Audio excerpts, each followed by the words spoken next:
Hello, bienvenue sur ma chaîne YouTube, je m'appelle Fantine, ici je parle de Jésus, le chemin, la vérité et la vie.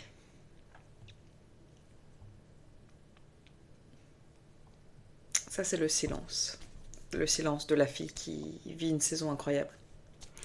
Je vous ai déjà dit à quel point les moments de plus grand découragement c'était l'éveil de vos plus grandes percées. Bah si je vous l'ai pas dit, saisissez cette parole pour vos propres vies dans le nom de Jésus. En parlant de ça, on va faire une exhortation, toujours dans Exode 32, et je vais me servir du passage de la Bible, et on va le transposer à nos situations actuelles, et je vais faire une prière de feu pour vous et moi. Ok. Le sujet, ça va être Exode 32, à partir du verset 11. Moïse implora l'Éternel. Alors, bon, c'est Dieu qui a dit, à la suite de la création du veau d'or, que sa colère allait s'enflammer contre le peuple qu'il a fait sortir d'Égypte, qu'il va les faire disparaître. Verset 11. Moïse implora l'Éternel, son Dieu, et dit : « Pourquoi, Éternel, ta colère s'enflammerait-elle contre ton peuple, celui que tu as fait sortir d'Égypte avec une grande puissance et une grande force ? Pourquoi les Égyptiens diraient-ils : c'est pour leur malheur qu'il les a fait sortir de notre pays, c'est pour les tuer dans les montagnes et les exterminer de la surface de la terre ? Renonce à ton ardente colère et reviens sur ta décision de faire du mal à ton peuple. Souviens-toi d'Abraham, d'Isaac, d'Israël, tes serviteurs. Tu leur as dit en jurant par toi-même : je rendrai votre descendance aussi nombreuse que les étoiles du ciel, et je donnerai à vos descendants tout le pays dont j'ai parlé, et ils le posséderont pour toujours. Je voulais vous parler, outre le fait que la colère de Dieu, on en a parlé hier, c'est pas là le sujet sur lequel le Seigneur et le Saint-Esprit veulent nous emmener aujourd'hui. Ce dont je veux vous parler, c'est notre identité d'enfant de Dieu. C'est quelque chose que j'ai commencé à refuser véritablement.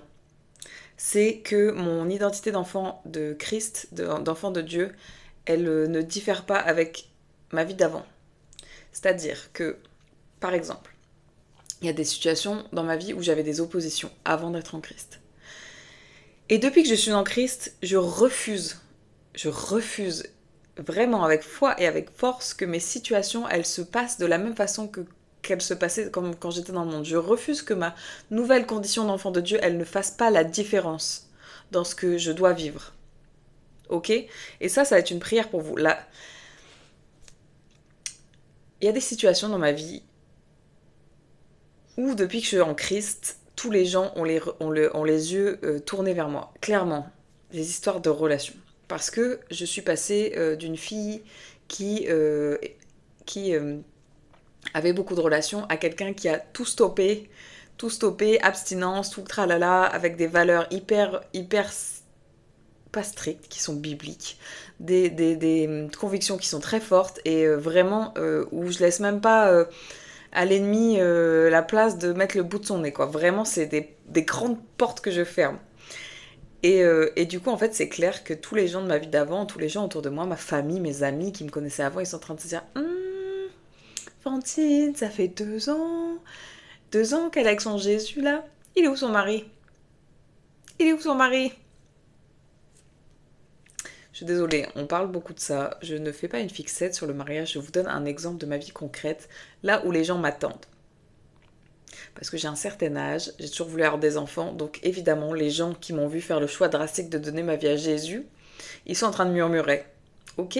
Et moi, je refuse, et depuis des mois et des années, je refuse que ma situation en Christ, elle ne diffère pas de ma vie d'avant. Donc voilà, et je prie vraiment que ça soit la même chose pour vous dans vos vies. Je sais pas si t'as des embrouilles au boulot, si t'as arrêté l'alcool, je tourne toujours beaucoup autour des mêmes sujets. Si t'as arrêté l'alcool pour le Seigneur, si t'as arrêté la pornographie, si t'as arrêté des trucs vraiment drastiques où le monde te fait croire que c'est des trucs normaux, quoi. Si t'as arrêté la sorcellerie, si t'as arrêté de tirer les cartes, si t'as arrêté de lire ton horoscope et que tu te dis, ma situation, elle évolue pas pour autant, je refuse ces paroles sur ta vie dans le nom de Jésus. Parce que quand on a Dieu dans son camp, quand on a Jésus dans son bateau, toute chose bonne concourt au bien de ceux qui aiment Dieu. Ça va pas se passer de la façon dont tu as l'habitude que ça se passe. Ça ne va pas se passer avec la vitesse dont tu aimerais que ça se passe, mais ça va se passer de la façon dont ça va se passer pour que ça soit durable. Pour que ça soit durable et pour que ça soit stable et pour que ça soit solide. Donc, il faut faire confiance au Seigneur. Je sais. Je sais, c'est compliqué. Je sais, c'est long. Le lâcher-prise, c'est un des trucs avec lequel on a le plus de mal. En tant qu'humain, mais en tant qu'enfant de Dieu, encore plus. Tout ce sur quoi tu essaies de garder du contrôle, c'est que c'est péché, en fait. Genre, juste, faut qu'on se dise que c'est péché. Genre, si tu gardes le contrôle, ça veut dire que tu fais pas confiance à Dieu. Et Dieu, il te dit que c'est dans le calme et la confiance que sera ta force. Ok ? Il a dit qu'il combattrait pour nous. Il a dit, toi, reste silencieux, je combats pour toi. Voilà, donc vraiment, je vais prier que si tu sens que cette situation, elle te touche, si tu te dis, ouais, moi j'ai donné ma vie à Jésus depuis X ou X années, je lis la parole, je médite, je cherche sa face, je fais de mon mieux, et pourtant, dans cette situation-là, ça bouge pas, dans cette situation-là, ça bouge pas, on va déclarer des choses maintenant sur ta vie. Let's go. Seigneur mon Père, merci pour ta grâce, merci pour le frère et la sœur qui regardent cette vidéo. Mon Père, je prie que tu les bénisses et que tu viennes les rencontrer, Seigneur, dans leur situation. Je déclare et décrète dans leur vie, comme dans la mienne, Seigneur, que nous sommes enfants de Dieu. Nous avançons maintenant dans toute l'autorité que tu nous as confiée en Jésus-Christ, Seigneur. Nous sommes enfants de Dieu, que là, partout où nous passions, Seigneur, nous faisions une différence. Nous faisions une différence, Seigneur. Aide-nous à reconnaître ta main dans nos situations parce que tu entends toutes les prières. Il n'y a aucune prière que tu n'entends pas, Seigneur. Il y a des prières qui prennent du temps. Il y a des choses qui ont besoin d'être construites, d'être déracinées, d'être fortifiées. Les fondations ont besoin d'être solides. Et nous, on veut génération micro-ondes. On veut toujours plus vite, plus rapide et plus gros. Seigneur, aide-nous à reconnaître tes œuvres, aide-nous à reconnaître ta main sur nos situations et je prie, je déclare et décrète que tu es le rémunérateur de ceux qui te cherchent, Seigneur, et que quand on se confie à toi, on ne finit jamais dans la honte. Merci pour la pluie de témoignages que tu vas faire pleuvoir sur mes frères et sœurs, Seigneur.